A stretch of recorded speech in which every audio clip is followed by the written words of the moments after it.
Hello, everybody. This is the Butetown podcast, and I'm Noah Neal. Today, I'm joined with Adam. And I'm also going to be joining by Khaled. Hello.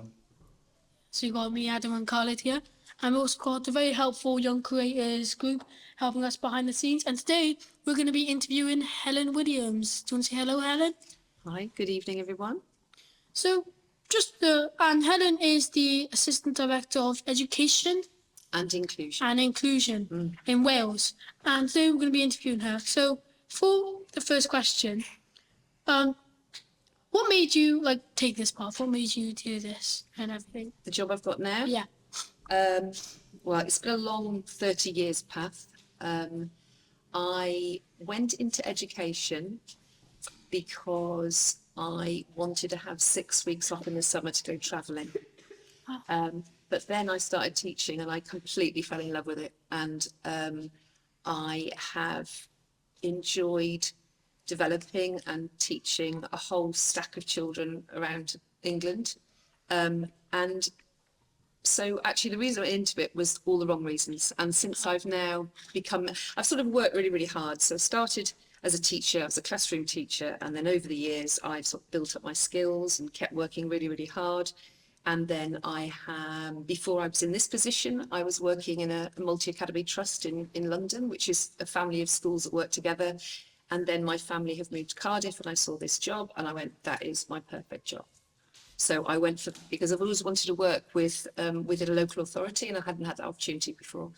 So teaching is the best job in the world and working with young people is the best job in the world. So that's why I did it. Yeah. And you said in that answer that you moved from London to Cardiff. What was that like? Oh, well, it's been very interesting because actually I was educated in South Wales when I was young and I left when I was 18 and then moved around England.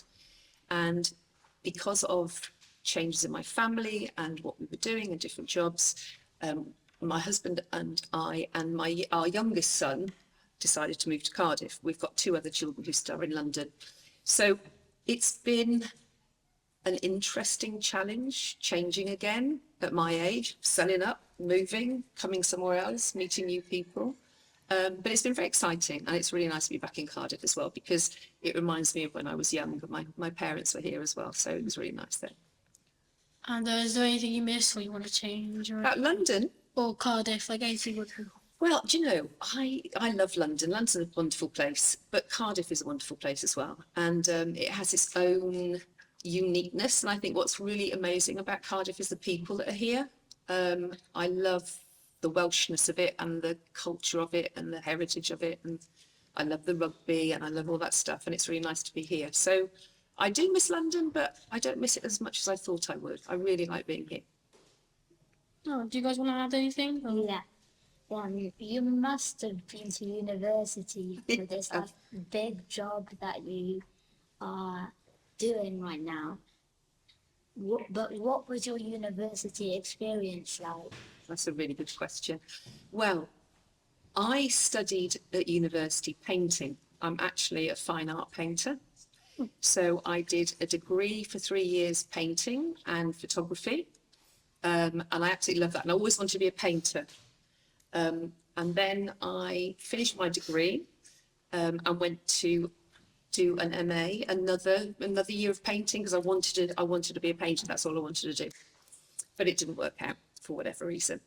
So I decided I'd go into teaching as well. I'd have a bit of painting, a bit of travelling, but then I got the teaching bug. So I had to then qualify to be a teacher. So I did 3 years, then 1 year, then another year. It takes a year to qualify to be a teacher. And then since I've been to university, you just keep doing more and more courses and learning more and more in order to be the best sort of teacher you can be. So I've been to university 3 times, actually. Oh. And when you were teaching, was it high school or primary school? All of it. All of it. And were you teaching art in those? No, that's a really good question. No, I trained to be a primary school teacher. So when you teach in primary, you have to be able to teach all subjects. So I didn't actually teach art, which I hadn't even thought about actually doing that. But I have taught nursery children all the way up to year 11 as well. So I've taught all the way across all the year groups, all the way to the end, but never art. I've never taught art. No, that's true. I haven't. And any like artists you like? Or, That's a like, real okay. question too. There are lots of artists I like, but I don't know if you've ever heard of David Hockney. Ever heard of David Hockney? Not He's a you British guys? artist. I haven't, no. No. He's one of my favourite. Heard of Frida Kahlo? Yes, yeah. Yeah, so I like her paintings too. Mm. I like lots of different paintings. So You like- lots of different painters, yeah. She likes all like the realism more. Maybe. Do you know, I don't mind really. I think if something's really beautiful to look at or really interesting to Oh. look at, then it's worth looking at. And I don't mind who's done it, or whoever done it, with whichever artist. And there's lots of contemporary artists that are really good as well. So they're interesting to look at. Do you guys have like a favorite painter or anything?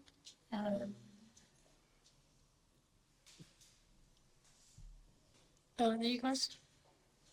Maybe the Mona Lisa. Yes. Oh, it's a classic. I like It's beautiful. because of how valuable it is. Mm. Have you seen it? Not in person, but I have seen men draw it about. Oh, it's a great painting. I've seen it actually. I've been lucky enough to go and actually see it. So I'm very lucky. Maybe one day. Yeah, well, absolutely. But when I was a student, because I went to art school, I spent a lot of time travelling around Europe, going to all the key sort of art galleries and places to see all those really iconic paintings, like the Mona Lisa, for instance. Yeah. That's really good. Personally, I kind of like Picasso and his painting. Oh, I love Picasso too. Do you know, it's very interesting, Picasso, because when his work in the later part of his life was into cubism and all sorts of different sort of styles he followed. But in very early on, from a very, very young age, he was a sort of portrait painter and doing really, really beautiful drawings. And I went to Barcelona, and in Barcelona there is a museum dedicated to his work. And you can see all his drawings from when he was really, really little as well, and see how talented he was and how he changed over his life. It was really interesting. Mm-hmm.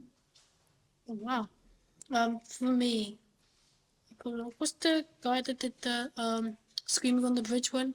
Munch, Edvard Munch, The Scream. Yeah, that one. Yeah. Yeah, you like that one. I like that painting. Very cool. I think I liked it because we did it in primary school. The art thing. I think mine was pretty good personally. And yeah, it's probably I don't really love the paintings and everything that much. Colin, do you have anything to add or say anything? Yeah, I've got a question. What have you? What was the best part about your job? The best part about my job now or always? Your entire career.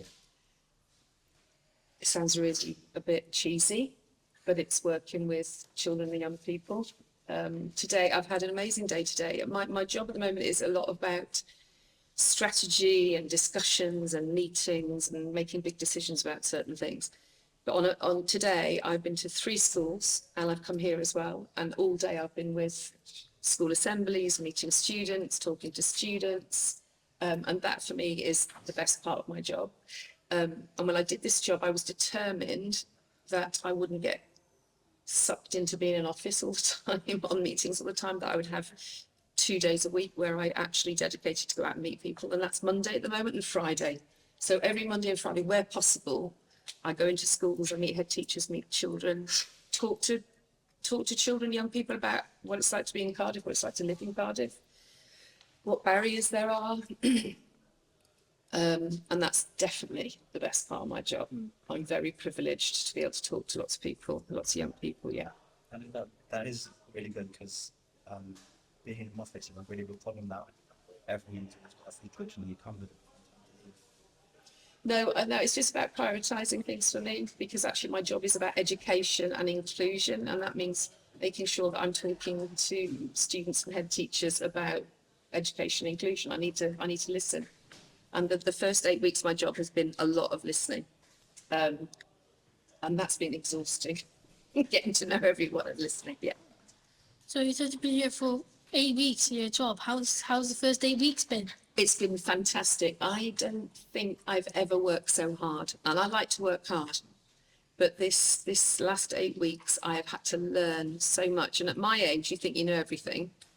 And you think, yeah, I've got a handle on that a little bit. But then you suddenly realise that there is so much to know, so much to learn about Cardiff, so much to learn about everything that goes on here. So my poor old brain is full at the moment with stuff. Okay, had it. Same thing. season. And when you go to schools, like, what do you talk about there? Like, what do you talk about there? Like, what do you do Thank there? you. No. What do I talk about? Well, let's take today, for example. So I've been to a secondary school and I've been to a primary school today. I went somewhere in the middle today. I can't remember where I went now. I've been to so many places. Oh, another secondary school. The first time so in Cardiff, there's nearly 130 schools and places of education. And I've got to get to know every single one of those schools and the head teachers and some of the children. So that's a lot of driving around the city trying to meet everybody. So on my first meetings, it's really important to understand the head teacher. So we talk about the school, we talk about the context, needs of children, what they're learning, the curriculum, all sorts of different things. And then they take me around the school. So I get walked around and introduced to different people and staff. So that's what I have to do. I have to really try and learn and understand and listen to what everybody is saying before I can know what's right to do in the different parts of my job and where I can make a difference, because that's what I want to do. I want to make things better for children and young people in Cardiff. So I'm just trying to understand what's really going on, which has been a lot of time, and then moving forward to sort of make decisions. What can I do to make a difference? How can I make things better or more efficient or better, whatever. How can I do that? So that's what I'm doing at the moment. Yeah. So sort of like getting the voice with the students who are actually there. Exactly. And the head teachers And the head and the teachers. staff as So well. they want as well. Yeah. Get Yeah. to know What's them working better. well? What could be improved? How is it? What challenges do you have? What are your strengths? What makes you happy? All those sorts of things. And when you visit the schools, is it more often primary schools or high schools or? Well, in Cardiff, there are more primary schools than secondary schools or high schools. So at the moment, I'm trying to go to all of them. So my plan was by the end of July, I'd have gone to most of them. I think I've got around an awful lot now. It'll probably be till October, but I have a list and I keep ticking them off all the schools I've been to. So that's things like nursery schools as well. And that's places different special schools across Cardiff. There's lots of special schools across Cardiff as well. So I'm visiting them all. And over those 8 weeks you've been at your job, Yeah. how many schools have you been to? I reckon getting close to about 50 now. Wow, that's like It's a lot of 6 schools a week. yeah, it is. Yeah. It is pretty much. I try and do 3 or 4 on a Monday and 3 and 4 on a Friday, so I can get round. But I don't think I did my maths very well. I think it's going to take longer than I thought it would. Yeah, might can take a while for a Yeah. job like yours. Anything else you guys want to add? How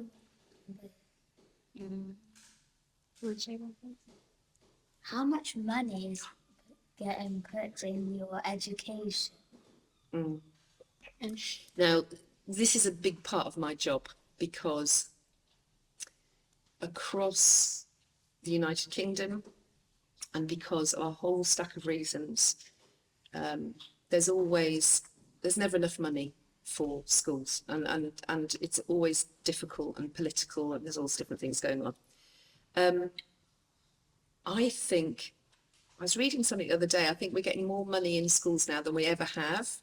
But I think what we need to do is be really clever with the way that we use the money that we have and be really efficient and think, how can we do this better so that the students and the children can get better value from the money that's going into schools?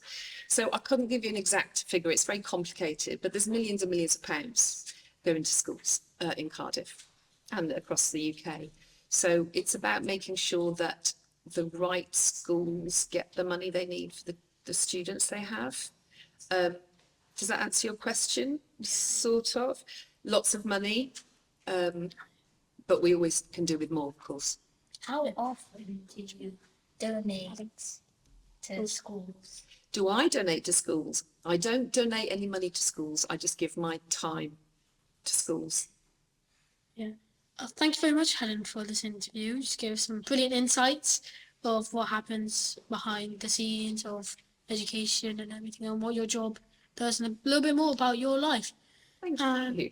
It's been great talking to you, and I'd like to thank some of our sponsors like Sky for providing this amazing equipment, BBC for the tours, and CHS TV for the partnership with the Cardiff Youth Exchange in 2024. And thank you as well for the support, and the Minister of Education and everybody here. Thank you very much. It's been a pleasure.